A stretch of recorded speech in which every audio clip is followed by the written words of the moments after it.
Welcome to FBB Forum. If you like this content, please be sure to like and subscribe to my YouTube channel and follow my Instagram page. I'm very excited to welcome the beautiful IFBB Pro women's physique competitor, Rachael Brewer, to the podcast.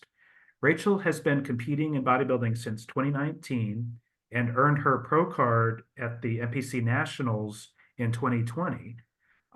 Rachael last competed at the Tampa Pro show in 2022, where she placed second in the Masters over 40 category. And she's looking to make a big comeback to the stage in 2024 this year after taking 2023 off to grow. So welcome, Rachael. It's great to have you here. Thanks, David. It's great to be here. I appreciate the time. Thank you. Yeah, it's good to see you. And I think I mentioned to you, I saw you compete at that national show and you really look great. Thank you. I appreciate it. Thank Yeah, you. and that was the Nationals. You came to Nationals in 2020? In Orlando, yeah. Yep, yep. That was the pro card win. And then I saw you compete in Tampa too in 2022, Yeah. and you looked amazing there too. So Thank you. I appreciate it. yeah, you're welcome. So my first few questions are about getting started in bodybuilding, and I was wondering if you had an athletic or a sports background before you started. I don't consider I used to play basketball, but I don't consider this a sports background when it was in the fourth, fifth, and sixth grade. So Oh, after after that time frame, no, I didn't really play much in sports. I was just the typical, high school teenager, hung out with friends and, played around on the weekend but nothing sports related from that. And I actually just kind of after high school, I kind of let myself go and ended up gaining a little bit too much weight. really? Yeah. Yeah. Now, how did you get started bodybuilding? Who convinced you to do your first contest?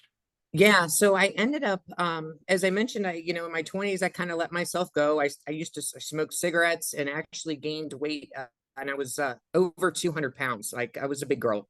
Wow. And I was remembering in my upper 20s, 28, 29, I'm like, I just don't like the way I feel or look anymore. So you end up having to make a lifestyle change. Mhm. So I ended up losing a bunch of weight. I quit smoking. That's always a plus. Yeah. And I ended up getting like skinny fat, where you look like a cardio bunny all the time. And I remember after I bought my first place in when I lived in Ohio, and I met an older woman. She was 55, and she was a master's figure competitor. Mhm. And I said, I want to look like that when I'm older.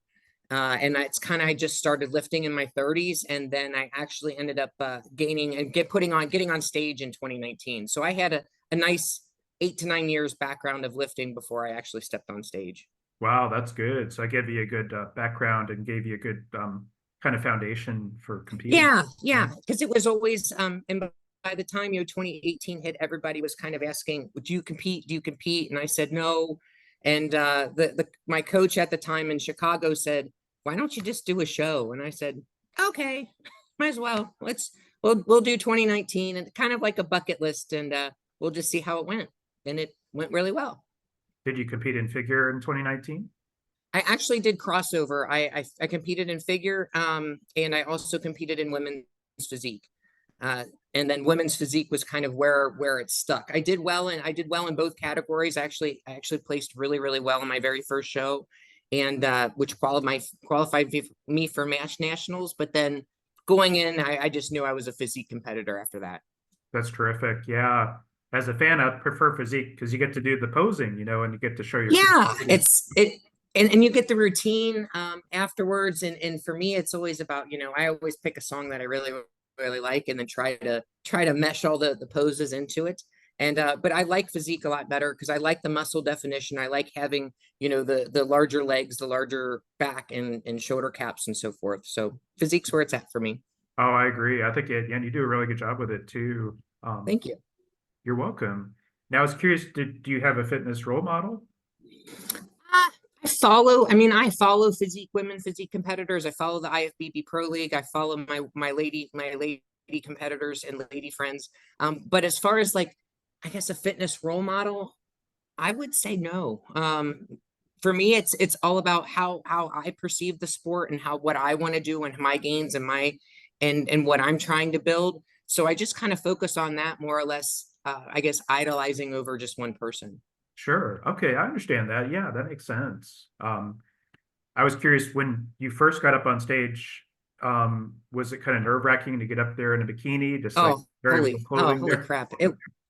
It was, you don't know what to expect. You have so much going into your head. They're like, especially for a women's physique competitor, you're like, are they going to play my song? What if my song's wrong? Well, I don't even know what I'm supposed to do if that happens. Or what if I trip and fall in these 5-inch heels on stage because I can barely walk in heels as it is anyway. And so there's all this kind of going through your head, and not to mention you're in the least amount of clothes possible going up on stage. So it was definitely a little nerve-wracking at first. Um, I had my first show. I had a friend of mine that competed with me. We did our show together, and that was just amazing to do that with her because she kind of took the tension off, and we were both nervous, and it ended up just being a really good time. That's terrific. That's really cool. Yeah, I would think, do you get nervous these days getting on stage, or how do Oh you? yeah, yeah. I mean, I think that you got to realize that you still have all these things going through your head of, am I going to get my routine right? I've practiced, I've posed. Well, what happens if I just don't flex this lat right? Or there's so much stuff that plays into it.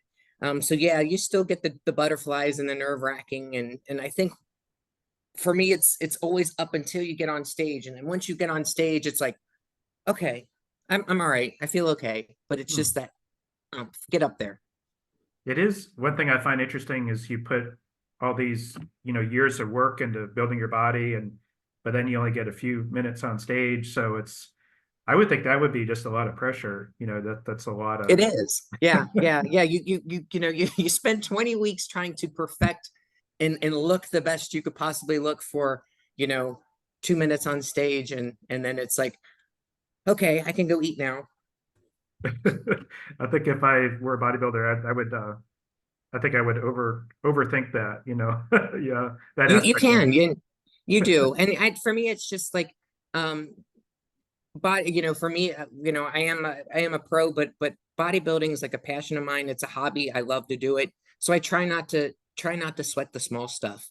Go out there, always give it your best, because in the end, really, or at least how I look at it, there's only two things you can control. You can control your conditioning, and you can control your posing. Mhm, You can't control who shows up to the show. There's always going to be someone that looks better, and there's always going to be, someone that may not look as good.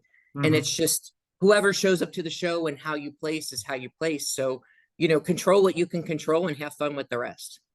You can't really control what who the judges will be either, No. so that's, I Mm-mm. think, and that's such a subjective sport. So I think that's, Yeah, and you don't, sometimes the judges may be looking for a softer look. Sometimes they maybe looking for a more granular look. It really just depends. You're right. mhm. It's all subjective. It is. It's very, and it seems to vary so much with judging panels too, so Absolutely. From region to region and show to show. Absolutely. Mhm. yeah, that's true. Now, when you earned your pro card, were you surprised? And I bet you were super excited about it. I was. It was 20, I mean, competing in 2020 alone was just an absolute, just if you got lucky to get on stage, you were lucky to get on stage, because everything was just moved all over the place. Gyms were closed down. Half the place was, can you even train? So I felt really, really blessed to be able to even get on stage in 2020, considering, the shutdowns and so forth, and Mhm. training. But yeah, I was happy. I placed second, so I was able to get the pro card. And it was nationals. Nationals is a tough show because it's everybody coming Mhm. in, and everyone wants to get that pro card. So yeah, it was fantastic. Um, I had a great time coming in and great time doing it, and definitely overate that night. Oh, I bet. Yeah. Yeah, Yeah. little too much. There's a lot of good restaurants in Orlando too. So there's, Yeah, we ended up at Fogo de Chao. So it was just a, meat smorgasbord of, I was very, very happy that night. oh, that's a Brazilian steakhouse where they bring Yes. Yeah. It was awesome. the long spit of meat and they do, yeah, those Yep. are Just, awesome. just keep it coming. Keep it coming. That's a great place for a post bodybuilding show, I That's what think. I figured. It's a lot of protein, and I might get some salad later, but mostly it's all steak. Um, I was curious, where did you make your pro debut? And what's been your highest placement in the pro rank so far? My pro debut was the following year, 2021. Actually, that was the 2021 is when I physically relocated down here to the Florida area. So I was in the middle of a relocation and prepping for my pro debut. Actually, I closed on my house and moved down here 10 days before I stepped on stage. So that was Wow. a little crazy. But ended up doing my pro debut in Daytona. It was the first time they had pro coming into Daytona. Michael brought the Masters competitors in, so I Yeah. did my pro debut in Masters and won my class. So that right there is my highest rank, my highest ranking as far as a pro goes. My Masters 40 pro debut. Wow, that's terrific. That's great. Yeah. Yeah, I can't complain. I'm like, I'll take first place. Hey, Yeah, that's really nice. That's awesome. Yeah. yeah, Well, prize money too is nice too. Yeah. yeah. That's terrific. And you well, we'll talk about it a little bit later, but you had mentioned moving to Lakeland, Florida, which is kind of halfway between Tampa and Orlando. But Yeah. what brought you to down to Lakeland? So Lakeland was a move for my career. I work for a global flavors and fragrances manufacturer. My background's chemical engineering, and my current role right now is I'm a engineering and maintenance manager at a local manufacturing facility. So living in the Chicagoland area with the same company, I was a regional engineer, so I traveled a lot managing projects. And I, again, going back to the Nationals, once I came down to Florida, I realized I need to move to Florida. And there was the position opened up down here, and I applied and was able to get the position down here. So my company was nice enough to move me. So I kind of went from the Chicagoland cold, wintry, and snow to Florida, where there's just bugs all the time. Oh yeah, it is. that that was the big shock. It was nothing dies here because it's constant. You're constantly doing yard work, and there's just bugs all the time. Yeah, that's true. It's still I've always lived in Florida, but it's much better than being in the snow and the ice, I think. I will agree. I will never have to shovel my driveway again. Yeah. It's amazing. Or drive in the snow or deal with any of this. It's fantastic. Oh, I think that's a big plus. Yeah, definitely. That's awesome. Um, no, that's cool. I think I know which company you're talking about. It's off of US 98 between Bartow and Lakeland, I think. If it's the same. No, now I know what flavor company you're talking about. There's a few in the area. The company I work for is Givaudan Flavors Corporation. Okay. They're on the other side of Lakeland.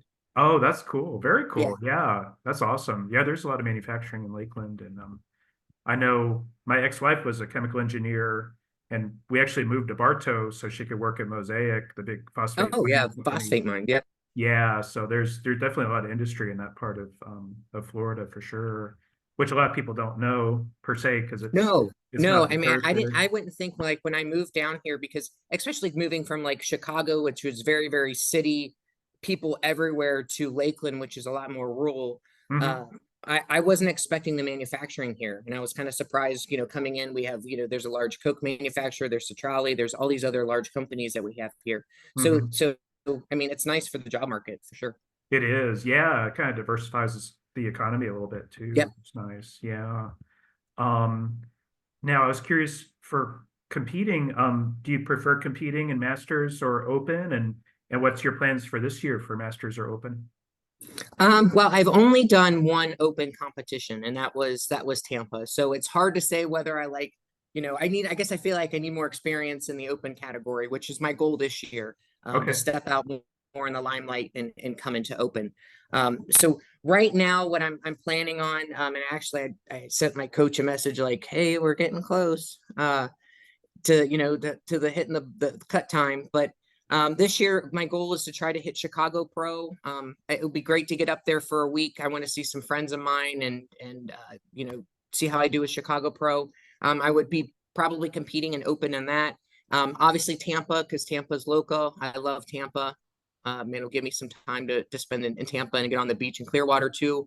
And then there's a couple shows in November I'm looking at. I haven't really pulled the trigger if I want to do those, but one is there's a Clash, Joe Piszka's Clash series. They're bringing back women's physique, and Hmm. then the other one would possibly be Atlantic, and that'd be late November. But I'm still undecided on those. I got a little time. Sure, I understand. That's terrific, though. I think that's great. Yeah. And I think it's cool to maybe pursue open. Just see where you stack against the open ladies too would be good. Yeah, I mean, I know I'm a masters, competitor, and but I'd really like to see, how do I place with the other ladies that are in open. Hmm. Um, so we'll see this year, I guess. That's terrific. That's great. Yeah, definitely. Now I know you took 2023 off from competing. I was Yeah. wondering, did it help you grow and improve your physique? Because I have found that some of the competitors I've spoken with, they come take a year off and they come back better than ever, so. I hope so. I think that's always the goal when you have competitors that take that time off, because it really allows your body to, one, come out of that prep stage, reverse out of that prep stage, build your strength back, and then actually have the longevity or have that time frame to build something better. So yeah, I mean, I definitely think my physique will improve. Uh, um, again, the conditioning is where it's at, because I don't feel like I was that conditioned. I could have came in definitely better for when I competed in 2022. Mhm. So that's going to be the main goal, is getting these legs to come in a little bit better. And but yeah, it's always the it's always the challenge when it comes in, and what you can do from a prep standpoint. Sure, I understand. Yeah. Um, no, and I think it's good to give your body a rest too, to take that year off. It is mentally, it's nice. It's nice to Hmm. be able to, you have a year off. It's honestly, it was great just to have a life again. It's like, Hmm. oh, hey, friends are going out to eat. Yeah, let's go out to eat. I can have a nice dinner, and I'm not worried about, okay, am I jumping straight back into a prep? Is this going to mess me up? So it is nice to have that kind of mental stress come off of you. You're not going to worry about prep. You're just focusing on lifting, eating, and sleeping at the main most times. That's a good thing. Yeah. I think that is really good. And it's kind of a good, like, kind of reset, I think for you. So, It is, yeah. So I think it kind of clears your head out too. You like I said, you just kind of turn everything off and focus a little bit more on you, with the off season, and then I feel like I'm going into a brand new prep for this year. I feel like I'm ready for it. It's not like, oh, it's prep again. It's nope, we're ready to go, and it's time to see time to peel off the layers and see how we did. that's terrific. I think that's great. Yeah. And good. I think good for other folks to hear that too. So I was curious what has been your favorite bodybuilding show so far and why? I would definitely say my very first show. My first show, you kind of go into your first show there, you don't know what to expect. There are zero expectations.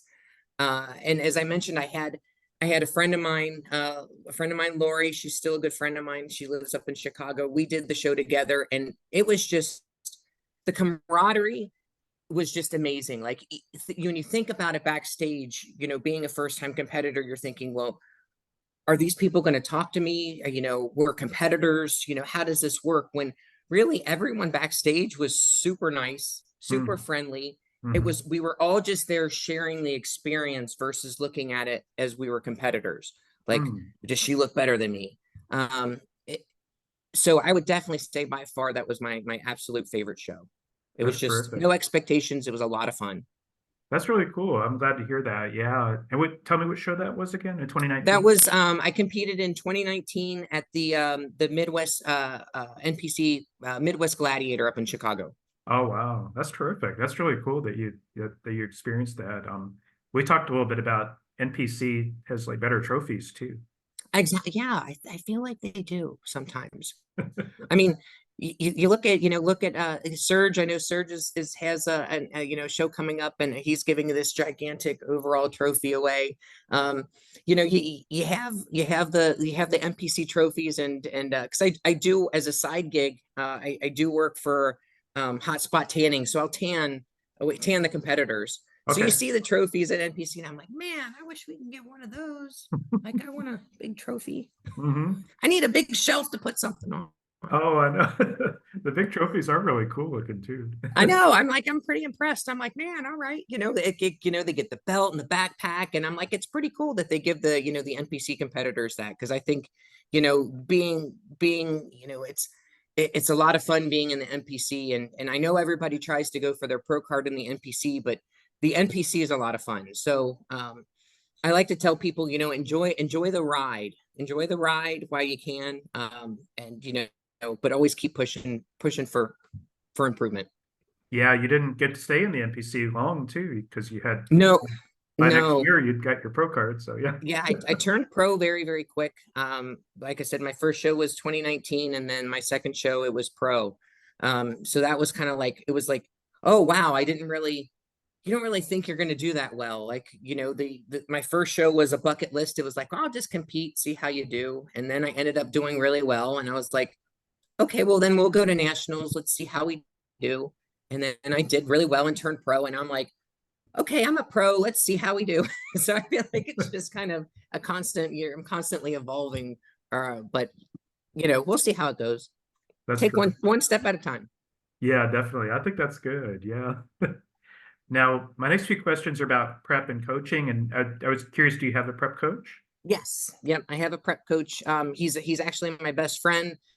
I love him to death. He's out of the Philly area in Pennsylvania. I met him when I was actually traveling out there. When I worked at my previous role, they kind of stuck me in New Jersey managing a project during COVID, and I was able to meet him, and he's been my coach ever since. What- So it's 2020. This will be our fourth year working together. What's his name? Dave Smith. Dave Smith? Oh, very cool. I'll make Yep. sure to include his Instagram down below. Yeah. Yeah. What, I can send you that. what's his what makes him a good coach? Um, Honestly, for me, his attention to detail. He is extremely knowledgeable. He he will literally walk you. I guess best way to put it is before I met Dave, I was lifting. I was just lifting the lift. And after meeting Dave, you switch that mindset to training. Mm, So and it's hard to describe unless I mean, I know a lot of the competitors have gone through it where it's just like you didn't really know what you were doing, and then the light bulb goes off, and you're like, oh, this is how it's supposed to be. hmm. And working with Dave, and he's super knowledgeable. He cares about he cares about the results. He cares about how you look on stage, and he just wants to do the best. So, and that again, he's one of my best friends, so I can't complain. That's terrific. That's great. Yeah, good to have good relationship like that with your coach, I think. And Yeah, yeah, I can be completely transparent and open, and we just have that communication going, so it makes for a really good working relationship. that's terrific. That's very cool. Um, and I was curious, do you have a posing coach too? Because I think your posing coach would be Absolutely. good. Kenny Wallach. Oh yeah. Oh, Yep. he's a legend. Yeah, definitely. Yeah. Yeah. Kenny, I started working with Kenny the same time around Dave. I had, I guess about, um, I met Dave, and then when Dave was coaching me for nationals, I was like, I need to figure out what I'm going to do for posing. And Dave recommended Kenny, and I've been working with Kenny ever since. So I see him at the shows, and I still actually I have to reach out and bug him to see what his schedule is going to be, because I have to get with him obviously for competing this year. So that's on my to-do list. Does he help you with your mandatory and your posing routine? Yeah, yes, he helps me with the mandatory posing routine. I haven't really asked him about that. I guess I could. Normally for the posing routine, I just kind of throw in the poses that I know. I feel like I should try to find a posing coach or a routine coach, but I've never had any, guess never really looked or had any luck with finding one for the routine. Oh, very cool. Yeah. I know Sharonica Hinton is like really close to you. She's in Orlando, so but she's a Oh, really okay. good coach. So that might be a good one, Oh, yeah. maybe. No, I appreciate it because, like I said, I mean, you can always there's always room for improvement. Always, always, always room for improvement. So, Well, you might compete with Sharonica too, because she's coming back to stage two this year. So oh, awesome. yeah. So I don't know how that would work if you were a client and you're competing against her. But yeah, that I think it would be cool I don't know. though. Um, I would say, what would you say is like the most challenging aspect of competition prep? It because like I said, I think you're stronger than me for pulling it off. I think it'd be really tough. Um, it's a mental challenge. It's a mental and physical challenge. When it comes down to the like I would say those last you're 3 or 4 weeks out. You're possibly doing cardio twice a day, depending on how your conditioning went and how the prep went. Mhm. You're physically drained, you're mentally drained, you're just kind of at that point where you're just like, I'm ready to just get this over with. I think for me, that's the hardest part of just kind of getting over that hump. Because once peak week hits, I actually get food. It's like, all right, carb load, let's give me some food. But up Yeah. until peak week, you're just like, I'm done. Like Oh, I you're bet. tired. So for me, that's the hardest part, is just Yeah. getting over that hump. I totally understand that. I think it would be just such a tough thing to do, and I just don't know if I'm strong enough to pull that. The Yeah, because I mean, you are eating the same things every single day, day in and day out. It's the consistency that counts. Are you making sure you get enough protein? Are you balancing your carbs around your workouts? Are you carb cycling because that works better for shredding weight and cutting weight? It just, there's all these variables that just come into it. And it takes a lot of discipline. I like to tell people because people will say it's not about motivation, or it's all about motivation. And I'm like, it's really not. It's about discipline. Are Mhm. you disciplined enough to eat the same thing, getting up at 5 a.m. for morning workouts, drinking enough water, making sure you're getting 8 hours of sleep? It's all about those little key things that wrap up into the big package. Yeah, that's true. That's good advice, actually. Yeah. Um, uh, and I think one thing I was curious about in terms of your having a full-time career as a chemical engineer, do you find it tough to kind of juggle your career with the kind of extreme demands of the sport? Oh, absolutely. Absolutely. Yeah. I'm normally, I like to lift in the morning. So for me, I'm typically up around 3:30, 4 o'clock in the morning. Wow. I get my lift in the morning, and then depending on what stage of the prep is in, I'm doing cardio after that. Or if I have to go to work early and be at work by 7, I could be working 7 to 5, 7 to 6. And then I got to go back to the gym and get my cardio in. So it's a lot. Yeah. Just trying to balance, or if you're having to work weekends. For me to be able to compete, I obviously take off vacation days to be able to travel and do the shows. Hmm. So yeah, it's a lot of balancing, but I guess in the end for me, it's worth it. That's You got to terrific. do you got to do what you like to do. Oh yeah, definitely. Yeah. I know that it is a very challenging career too, and it's not easy to be an engineer for sure. Um, No, some days and are better than others. Some days I'm like, you got to be kidding me.